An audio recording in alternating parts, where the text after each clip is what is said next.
Dirty Dan. I don't know what you mean. I'm Dirty It's Dan. absolutely I'm amazing. Dirty Dan. Whoa, Dirty Dan. If there's one perfect example of a child star suffering the wrath of Hollywood hell, it's the story of Lindsay Lohan. From abusive parents to mismanaging money, to being eviscerated by the press, to substance abuse, then her movies flopping while she experiences a very public downward spiral, she truly This is all the same. This is all the same person. These look like different bitches. These are all Lindsay Lohan. That ass look like different bitches.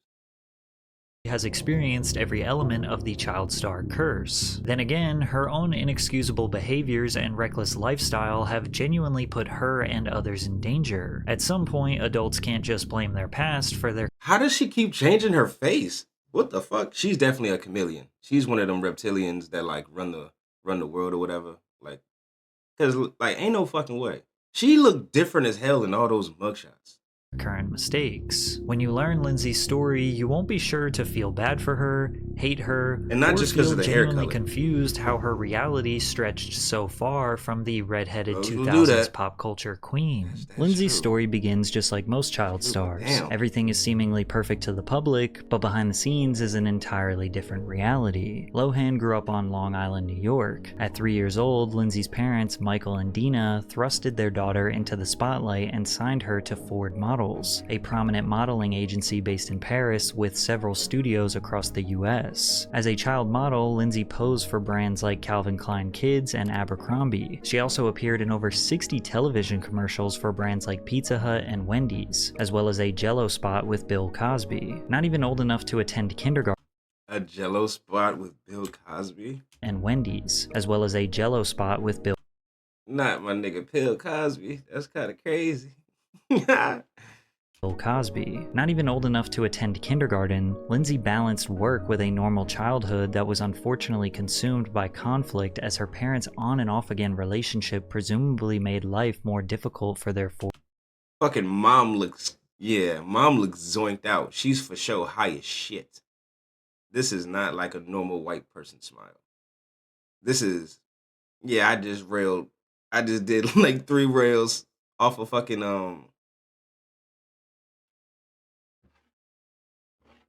you know? She skied.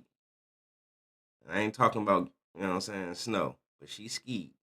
four children. In particular, her father Michael had frequent run-ins with the law and served jail time in a stock fraud case when Lindsay was 4 years old. Lindsay's mother Dina detailed numerous horrific incidents of physical abuse and domestic violence Damn. Is that a cigarette burn? Because that's not like just getting punched in your eye. That's like a cigarette. But do you put a cigarette out on your shit? she endured at the hands of Michael, including being R-worded by her own husband. Her mother Huh? said, "Lindsay saw her dad abuse me. That's why she's so screwed up." Michael vehemently denied all accusations, but you'll notice her father's behavior gets her in trouble throughout her career. Despite the conflict that pursued at home, Lindsay excelled in the workplace. In 1998, Lohan competed against more than 1,500 young actresses to book a lead role in the remake of the I'm not gonna lie, our childhood stars went through so much. Their parents used them. Yeah, that ass. They were just meal tickets, like cash cows. They were really just pushing their kids to be in front of the fucking TV screen and the limelight because they're like, well, fuck it, you know. You're gonna be doing this for the rest of your life. You're young now, so you can be a millionaire by the time you're my age or whatever the fuck. They don't even give a shit. Sometimes the parents don't even be on the sets of whenever they like do a commercial or a TV show or some shit. Um Parents don't even be there. They'll fucking drop the kid off and they'll be like, all right, bet. See ya. Or they'll be on set doing something totally different, you know what I'm saying? Like fucking brown nosing or whatever the fuck, you know what I'm saying? Not really locking into what the fuck they got going on with their kid. It's weird. It's weird. 1961 romantic comedy film, The Parent Trap. The film follows identical twin sisters who are separated at birth due to their parents' divorce. Each parent takes one of the twins to raise without informing the other twin of their existence. Throughout the film, the twins accidentally meet for the first time at a summer camp in Maine. Initially unaware of their relationship, they quickly realize they are sisters and devise a plan to switch places with the aim of reuniting their parents. Because the film revolved around identical twins, each actress submitted audition tapes for both roles. I don't know if I was alone here, but when I saw this movie as a kid, I genuinely thought these were two different people. Her feature film debut in The Parent Trap not only showcased her potential as a leading actress, but earned her critical acclaim. Lohan did not just do her part alongside legendary actors like Dennis Quaid and Natasha Richardson, she excelled and received praise from critics for her performance. Her debut was a resounding success, and the film earned over $92 million at the worldwide box office. She was Hollywood's next child superstar. The film earned Lohan a Young Artist Award for Best Performance in a Feature Film and a 3-film contract with Disney. The first film in her contract was another remake, more specifically a remake of the 1976 comedy film Freaky Friday. Freaky Friday centers around a mother and a daughter who magically swap bodies. Throughout the film, I'm not gonna lie.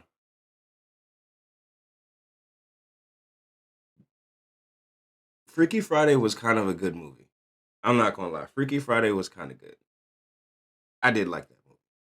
the pair are forced to live each other's lives. The mother has to navigate the complexities of high school. In contrast, the daughter must manage her mother's work responsibilities as a psychologist and prepare for her mother's upcoming wedding to her fiancé. Freaky Friday wasn't just a cult classic for 90s babies who grew up on Disney. It grossed over $160 million at the worldwide box office. Damn. It's also worth mentioning that Lindsey's aesthetic didn't match the typical bright-eyed, bushy-tailed Disney star. She had more of the alternative, Avril Lavigne-esque look that made her seem more mature, which made it easier to eventually break out of the child star chains. Lohan also decided to embark on the cliché child star to pop star career path. Piggybacking off the movie, she released her first single, Ultimate. She was becoming a product of the Disney pop star factory, executing the same promotional strategy of releasing her second single, Drama Queen, after her 2004 Disney comedy, Confessions of a Teenage Drama Queen. After these 3 films, she had already secured her legacy as a Disney icon and a beloved child star, but her next role as Katie Heron in Mean Girls stamped her place in cinema history, as this film is in contention for being one of the best high school movies of all time. Mean Girls follows Katie Heron, a teenage girl who moves to Illinois from Africa. I know a lot of like shorties, and a couple of my friends, they do know this movie and quote it and shit. I ain't never seen this shit though. Africa, where she has been homeschooled her entire life. Why don't I know you? I'm new. I just moved here from Africa. What? So if you're from Africa, why are you white? She starts attending North Shore High School and is overwhelmed by the social dynamics and cliques. Katie is befriended by 2 social outcasts who teach her how to adapt to the school's social structure. She is also noticed by the Plastics, led by Regina George, for her good looks. The Plastics invite Katie to join their group, and Katie is encouraged to accept the invitation as a way to spy on the Plastics, break down their popularity, and expose their evil intentions to the whole school. Upon release, Mean Girls received positive reviews from critics, and although it was over-exaggerated, it did provide a somewhat realistic lens into the cruel and unapologetically mean behaviors and attitudes of high schoolers, and it definitely created quotable scenes that have lasted 2 decades. I can't go out. I'm sick. Boo, you whore. The film was a massive commercial success, grossing over $130 million at the worldwide box office. I've seen clips. Lohan won the award for Breakthrough Performance at the 2004 MTV Movie Awards, which she actually got to host. I cannot believe I'm hosting the MTV Movie Awards. This is going to be so much fun. Oh yeah, these are my parents, Donald and Judy Lohan. Hi, gang. It is always so nice to meet Lindsey's friends. MTV said they had to be here with me, since I'm not 18 yet.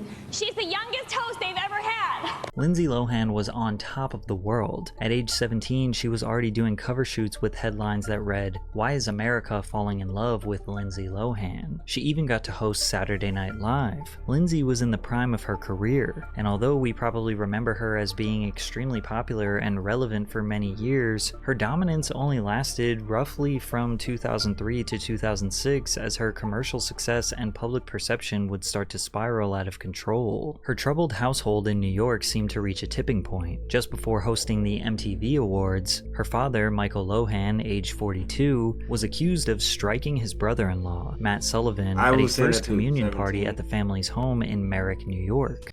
17, and they had her doing those shoots and shit. You know what I'm saying?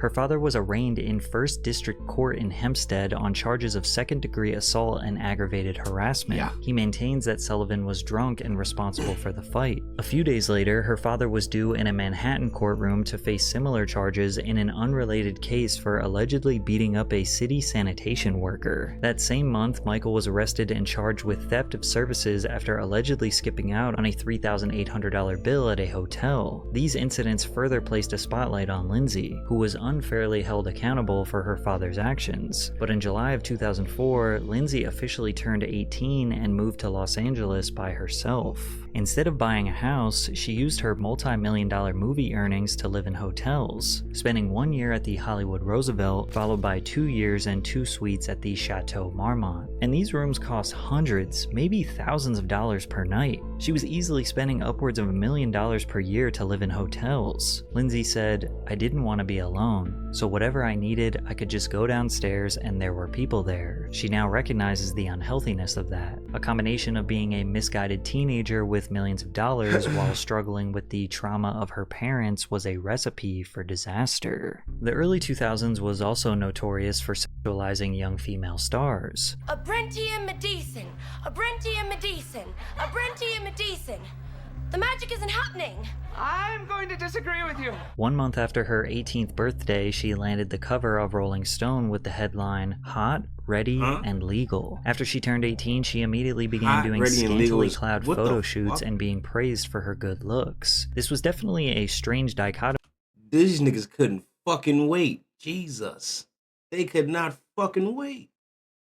Because during all of this, she was filming her next big Disney film, Herbie Fully Loaded. It's safe to assume that Disney wasn't happy with her new adult image because they stopped working with her after this film. It's crazy to think that in the beginning of 2004, she was Disney's teenage drama queen, and by the end of 2004, she was GQ's cover girl. She quickly developed a bad girl persona, but it didn't seem like she was trying to escape her child role. It kind of seemed like the tabloids just gave her the persona and she just kind of ran with it. Lindsay drove a $200,000 convertible Mercedes-Benz, had a rhinestone sidekick, always was stepping out with expensive bags, partied all night at the hottest clubs with Paris Hilton and her celebrity friends, had rendezvous with desirable older men in Hollywood like actor Wilmer Valderrama. Lindsay was everything adolescent girls growing up in the 2000s wanted to be. Just looking at her fashion sense alone feels like you've been thrust into a time capsule back into the early 2000s. And she did not give off the vibe that she was trying too hard. She just had it factor. To compound her success, she released another single, Rumors, which peaked at number 6 on the Billboard Bubbling Under Hot 100 chart and would go on to sell 500,000 copies. Her debut album Speak would go on to receive a platinum certification. She was also the most popular star at a time where paparazzi and tabloid culture was at an all-time high. They swarmed her like flies everywhere she went, shouting random questions at her, trying to get her to slip up, hoping to capture just one frame of her looking disheveled or messy to have a cover story. One time she even crashed her car trying to escape the paparazzi, only for them to spin the narrative on her and blame her for driving recklessly, when it was actually a member of the paparazzi who crashed into her car trying to get a picture of her. Her physical health was deteriorating due to her chaotic life. Wild. She said, "I had no time to go to the dentist, but something happened with my tooth. The dentist had to come see me. It was just so much all the time." Then in October of 2004, Lindsay was hospitalized for 5 days for heat exhaustion, with a representative representative later revealing she had a kidney infection due to her being dehydrated and overworked. However, Lindsey often arrived late and exhausted to set because she spent so much time partying. In 2006, while working on the romantic comedy film Just My Luck in New Orleans, Louisiana, the tabloids captured Lohan at numerous bars and nightclubs after long days of filming. The film crew saw her partying in the papers and were frustrated with her performance on set. "I've never seen anything like this. She's making our lives hell. It's just not professional," one film crew member remarked. While working on the film, Georgia Rule, James G. Robinson, the chief of Morgan Creek Productions, wrote a letter to Lohan scolding her for her behavior. "You and your representatives have told us that your various late arrivals and absences from the set have been the result of illness. Today, we were told it was heat exhaustion. We are well aware that your ongoing all-night heavy partying is the real reason for your so-called exhaustion." News of her lousy behavior spread across the industry as many deemed her irresponsible and unprofessional. She lost out on several movie roles, including A Woman of No Importance and The Edge of Love. Tired of her addiction impacting her career, Lindsey entered a drug rehab program for the first time in January of 2007. During her 30-day stay at the Wonderland Center in LA, Lohan continued working on the film I Know Who Killed Me. Unfortunately, things only got worse on May 26, 2007, when Lindsey lost control of her Mercedes-Benz and struck a curb in Beverly Hills, California. She was promptly arrested on a misdemeanor drunken driving charge. Immediately, Lohan checked into the Promises Treatment Center in Malibu for her second visit to rehab. After her 45-day rehab stay, Lohan was voluntarily fitted with an alcohol monitoring bracelet. Just 2 weeks after checking out of rehab, a woman called Santa Monica police alleging that Lohan was trying to run her down with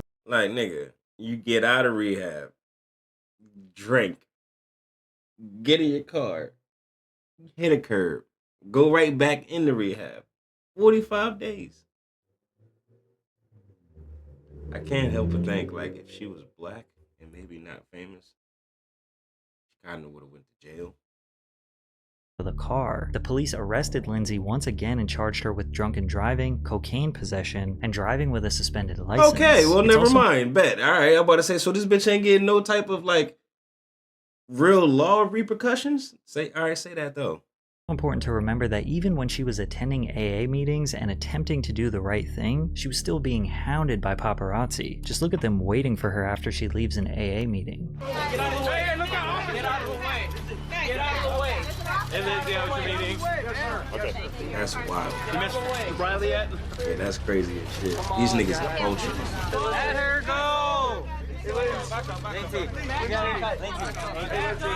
In August 2007, Lindsey entered rehab for the third time but opted to go somewhere isolated instead, checking into the Cirque Lodge Treatment Center in Sundance, Utah. While in rehab, she pled guilty to misdemeanor cocaine use and driving under the influence. Lohan was sentenced to serve 1 day in jail along with 10 days of community service and 3 years of probation. She also had to pay a fine and enter an alcohol education program. By October, her stint in rehab was over. Despite being sentenced to 1 day in jail, she spent a measly...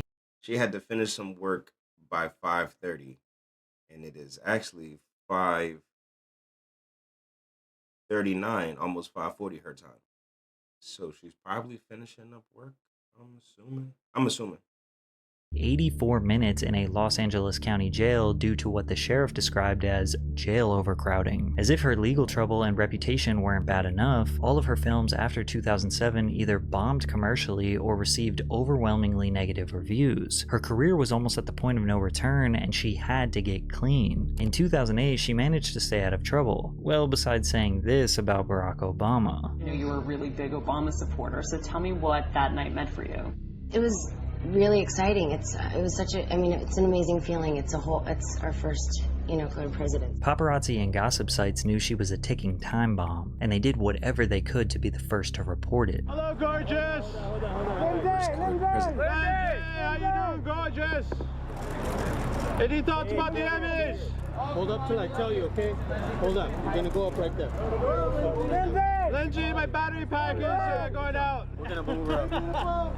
All right, guys, you need to move. You need to move. They were so desperate for a story that sometimes the story was that she was being swarmed by paparazzi. Check out this video where they follow her to her girlfriend's house at 6 a.m. and record them having an argument inside of their house. So it'd be party That's all night, Lindsey? wild.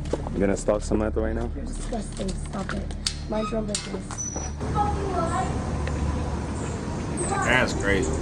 Although it was her fucking own moment of behavior peace. that was destroying her life, we can all agree that having invasive paparazzi waiting outside of your house and filming your private Every conversations would fucking drive move. anyone crazy. They That wanted to ass, I'm break not her. gonna hold you, yeah. And they did. It definitely was breaking her little goof ass. Come on to say, bro. Any and every move I make, as soon as I step out of there, step out of anywhere in public, it's like I got a whole bunch of fucking freak ass niggas with cameras and microphones and regular phones just screaming at me and asking me all type of stupid ass questions.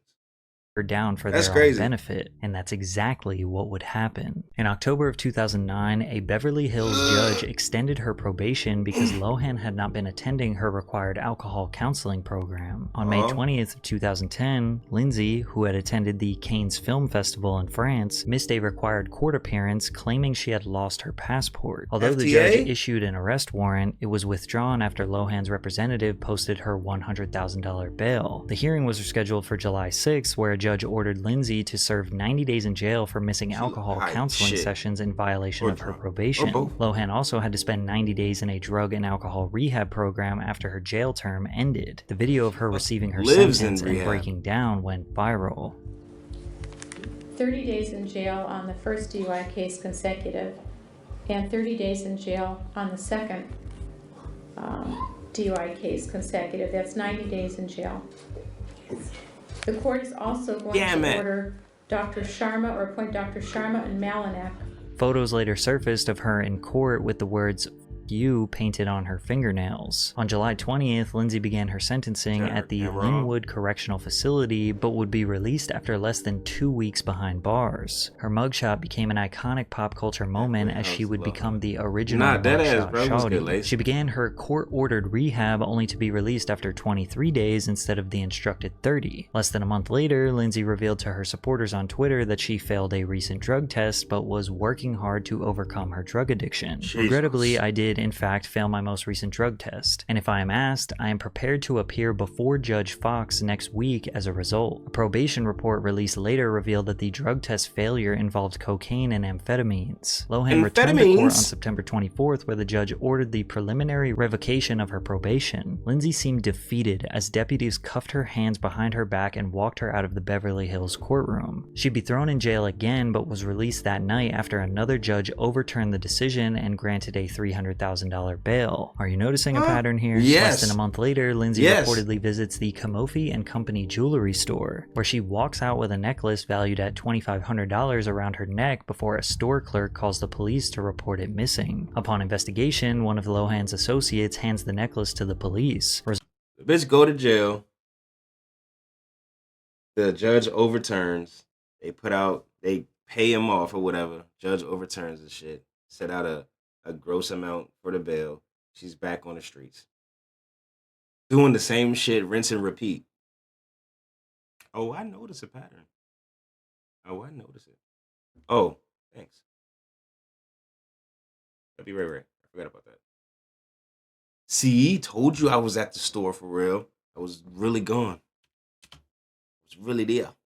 Resulting in Lindsey being charged with felony grand theft. On April 22nd, 2011, Lohan spent 5 hours in custody before posting a $75,000 bail after being sentenced to 120 days in jail for violating her drunken driving probation by being charged with theft. She's also ordered to perform 480 hours of community service. However, her theft charge is reduced to a misdemeanor. I know I sound like a broken record, and I could keep detailing her arrests because there are so many more, but most of them involve her violating her probation by failing drug tests or not showing up to court hearings, and then whenever she would eventually get to court, she would get sentenced and then somehow magically bail herself out, get out of doing jail time, or get out of doing community service somehow. Rinse and repeat that process multiple times. Exactly. She lost her appeal to the public. She was only 26 years old, but looked like she had aged a decade. Lindsey claims that she kept gossip sites in business.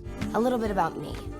I'm an actress, a singer, an entrepreneur, and I've single-handedly kept 90% of all gossip websites in business. But really, it was the other way around. The only reason she maintained a presence in pop culture at this time was because her never-ending criminal history was easy news coverage, and her attempted return to the spotlight in 2012 just further cemented that her career in Hollywood was finished. Damn, that's Lindsay Lohan too, bro. Lohan hosted Saturday Night Live in March of 2012 for the second time in her career. Throughout the episode, she made several self-deprecating references to her personal troubles that makes people laugh, but it's not like her performance was screaming a comeback was about to happen. In 2012, Lindsay starred as Elizabeth Taylor in the biographical television film Liz and Dick. During production, paramedics were called to Lohan's hotel room, where they treated her for exhaustion and dehydration. The film premiered on the Lifetime cable channel in November 2012. While the premiere garnered 3.5 million views, Lindsay's performance, as did the film, received largely negative reviews. Throughout 2013, she made forgettable appearances in throwaway projects like Scary Movie 5 and The Inappropriate Comedy. Or she received lead roles in minor projects like the thriller drama film The Canyons. Unable to revive her Hollywood career, Lindsay strategically created an 8-part docuseries, Lindsey, on Oprah Winfrey's own cable network. The show intended to provide an unfiltered look at Lindsay's life as she transitioned from rehab to her daily routines, aiming for a fresh start. It attempted to document her struggles to stay sober, reestablish her acting career, and repair her public image. And these types of programs usually work.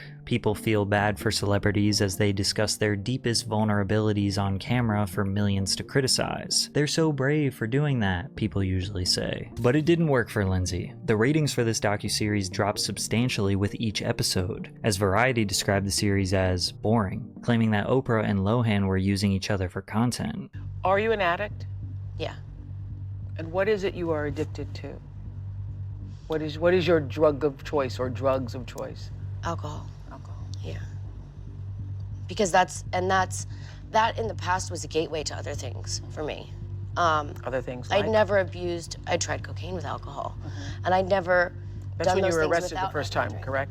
Yeah, possession. I had it. Possession. Since she was a tabloid queen for years, nobody was interested in seeing her make a comeback. Aren't you supposed to be in rehab now? Do you not watch anything that goes on? I Are you do. a tabloid now? Now here's what May 2nd. I was under the May 2nd. Yes. And how long will you be in rehab? 3 months. My nigga said, "Aren't you supposed to be in rehab now?" Yeah, W.O. nigga. I was under...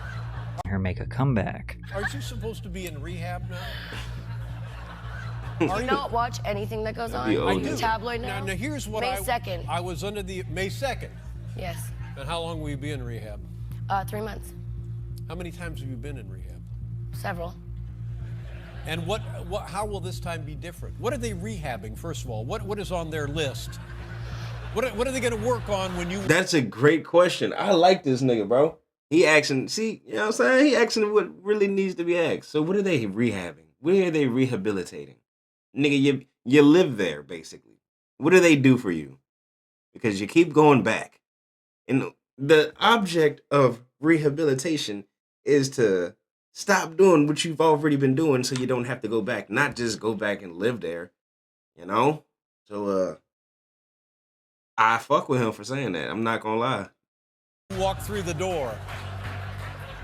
He's We spitting. were discussing this in the pre-interview. Her career in Hollywood was officially over, and the tabloids only wanted to bring her down even more. An infamous sex list was leaked that featured 36 A-list stars that Lindsay Lohan allegedly hooked up with, including Ashton Kutcher, Joaquin Phoenix, Justin Timberlake, Adam Levine, and many others. Lindsay later admitted that the list was real. That was actually my 5th step in AA with Betty Ford. And someone, when I was moving during the OWN show, must have taken a photo of it. And so that's a really personal thing. Wow. And it's really unfortunate. Feeling absolutely defeated by the Hollywood hellscape, Lindsay randomly moved to Dubai for privacy in an attempt to rebuild her life. Paparazzi is illegal in Dubai, so she doesn't have to worry about getting followed by cameras. Lindsay spent the next few years detached from the spotlight, focusing more on her newfound religious views as she studied and considered converting to Islam. But even more rumors spurred word that she was a high-class escort, and it didn't help that in 2013 her own father was quoted saying that she is getting paid to date rich men. According to the reports, these dates last for several days and the men shower her with lavish gifts like jewelry. Since Lindsey was living in Dubai, which is notorious for yachting conspiracies, where women subject themselves to disgusting sex acts for insanely wealthy men, plus being photographed cozied up with much older men, along with her failed career and bottomless legal expenses and potential drug habit, gossip sites were convinced that she was a high-class hooker, and that's how she maybe maintained her lifestyle. But disappearing to Dubai worked. Nobody was talking about Lindsey anymore. Nobody was harassing her. It was now 2017, over 10 years since Mean Girls, and we had witnessed countless child stars rise and fall. She started appearing in the news again around 2017 and 2018, but only for extremely strange controversies. Like in February of 2017, when airport security asked her to take off her headscarf while going through security, to which she claimed to have been racially profiled. She said, "I was flying to New York recently, I was wearing a headscarf and I got stopped and racially profiled for the first time in my life." Obviously, people ran with the narrative that a privileged white actress claimed to be racially profiled, but to give her the benefit of the doubt, she was trying to say that she has a deeper understanding of Arab women who are judged or unfairly profiled for their culture. She just kind of chose her words wrong. I was about to say, yeah, wrong choice of words, bitch, because you were not racially profiled. Wrong choice of words. Maybe I get where you were coming from, but nah, you fucked up again. Also gained a lot of media attention for her fake accent. You understand the Muslim Islamic culture. You understand that life is bigger than everything that we see. Americans are very close-minded in that sense. This is just me holding it with me walking, going. Whereas the paparazzi may be across the street, I didn't know. And they crucified me for it in America. They made me seem like Satan. While most people were making fun of her for being cringe or accusing her of cultural appropriation, psychologists say otherwise. She is making herself as the person with whom she is speaking with, Kulesa said. Why do we do it? Liking is not the only goal. Mimicry imitating behavior is described as unconscious tendency to create bonds with others, a social glue which bonds us to other people. It seems it is imprinted in our nature. Lindsey garnered even more negative attention in October 2017 when she publicly defended former film producer Harvey Weinstein amid his Me Too allegations. Hi, this is Lindsay Lohan. Hi, I'm in Dubai. I'm home. And I feel very bad for Harvey Weinstein right now. I don't think it's right what's going on. I think Georgina needs to take a stand and be there for her husband. And he's never harmed me or done anything wrong to me. We've done several movies together. And so I think everyone needs to stop. Like, I'm not even gonna lie. If she were to walk past me in a regular store, I would not even know that this is Lindsay Lohan. This just looks like a middle-aged white woman. I think it's wrong. So stand up. You know, when a drunk Lindsay Lohan is defending you, you've hit rock bottom. Someone tell her he's not a producer anymore. He can't give her a job. But then something even weirder happened when she went live on Instagram and tried to steal a homeless woman's children after they refused her help. So I want you to tell America what you need, and I will get it for you. Yalla khabibti, wallah. And I come down. She then proceeds to demand that the children come with her and sleep in her hotel with them for the evening. You cold? You want to come with me? Come with me. Come. Come. I'll take care. Let me take care of you guys. Do you want to stay in a hotel tonight? Do you want to watch movies? Yeah, Yanni, let me take him for the night. Let him stay for the night. One night. For about 5 minutes straight, she tries to convince this mother to release her kids to Lohan, but the mother refuses, so Lindsey begins to start shaming the mother. And you should be doing what you do for your children so they have a better life. Eventually, the family begins to get up and Lindsey attempts to forcibly grab the children. After they refuse and walk away, she proceeds to follow them and labels them Syrian refugees who are trafficking children. Are you excited? Let's go. Honey, wait, no. Shoes first. Let's go. Get up. What are you doing? Get up. Guys, you're going the wrong way. My car's here. Come. Look what's happening. They're trafficking children. Wow. Inshallah. I won't leave until I take you. That sounds now crazy. I know who you are. This is not Arab. You're ruining Arab culture by doing this. Inshallah. You're taking these children. They want to go. I'm with you. I'm with you. I'm with you. Boys, don't worry.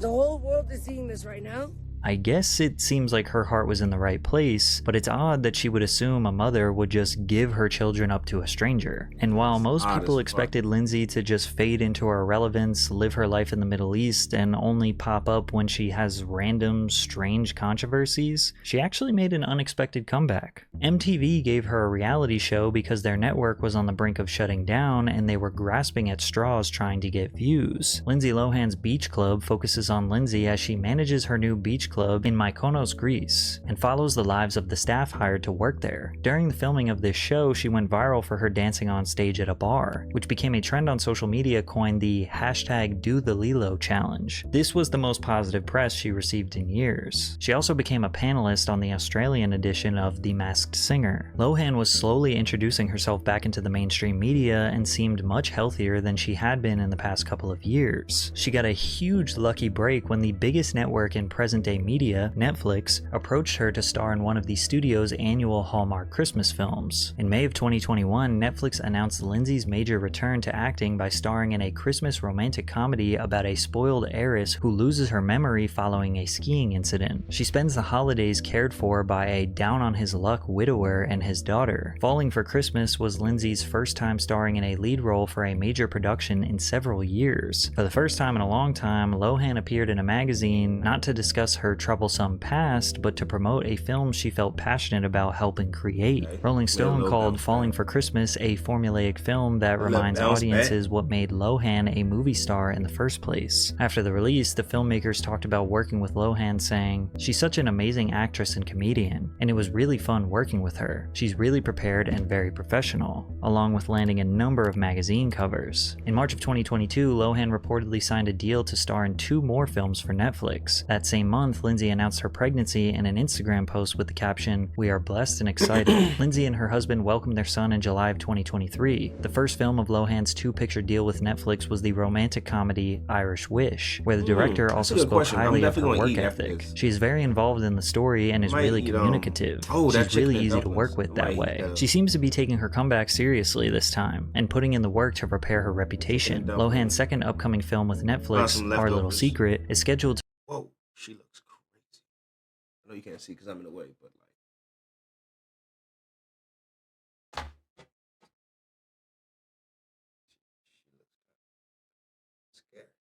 to release for the holidays of 2024, while Disney Pictures announced a sequel for Freaky Friday where Lohan and Jamie Lee Curtis would reprise their roles from the 2003 film. Despite the complications with her family, including briefly cutting contact with her father, Lindsay revealed that she's on good terms with both of her parents. And in July of 2023, the family gathered for the first time in the last 7 years. In the past few years, people have become more empathetic and understanding of how unfairly treated child stars were. At one point, they were making headlines and being crucified for stupid mistakes that any teenager would make. In Lindsay's case, she was thrown into acting at age 3, raised by an extremely complicated family with a father who was constantly in and out of jail and allegedly abusive. Compound that with the insane paparazzi following her everywhere, prying at her hoping for a single slip-up. It will drive anyone mad, and it's clear that all of that led to her addiction, which took a huge toll on her life. And addiction is a complicated disease, a disease that many people pass judgment on to others, but it takes a lifetime to fight. Now, as far as her relationship with the Saudi crown prince and what was going on in the Middle East, who knows? But we can only hope that her intentions were genuine and be grateful that she seems to be happy, healthy. Alright, that's W video, Pat. I'm not gonna lie. I wasn't really as invested as I thought I would be. It was a W vid though. Let's be real, bro. I never really gave a fuck about Lindsay Lohan. I've only seen Freaky Friday once when I was a kid. You know.